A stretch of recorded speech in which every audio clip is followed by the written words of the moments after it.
এদিকে তৈরি পোশাক শিল্পের নিরাপত্তা নিশ্চিতে ব্যর্থ হলে শ্রম উপদেষ্টার পদত্যাগ দাবি করেছে বিজিএমইএ নেতারা। এমনকি 7 দিনের জন্য সব পোশাক কারখানা বন্ধ রাখার হুঁশিয়ারিও দিয়েছেন তারা। রাজধানীর উত্তরায় সংগঠনটির কার্যালয়ে জরুরি সাধারণ সভায় এ দাবি জানান নেতারা।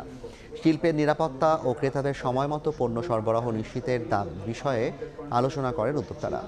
সভায় বিজিএমইএ সভাপতি খন্দকার রফিকুল ইসলাম বলেন, দিনের পর দিন বিভিন্ন পর্যায়ে আলোচনার পরও দেশের পোশাক শিল্পে অস্থিরতা কাটেনি। এখনও স্বাভাবিক উৎপাদনে ফিরতে পারেনি কারখানাগুলো।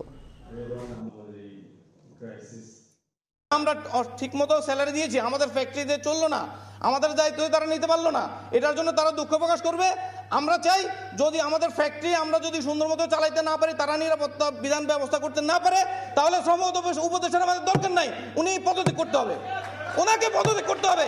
গত 7 দিনে মালিকদের সর্বোচ্চ চেষ্টার পরেও সব রকম আইন শৃঙ্খলা রক্ষাকারী বাহিনীর সব রকম সাপোর্টের পরেও আমরা যা দেখেছি, আশুলিয়াতে আমরা অন এভারেজ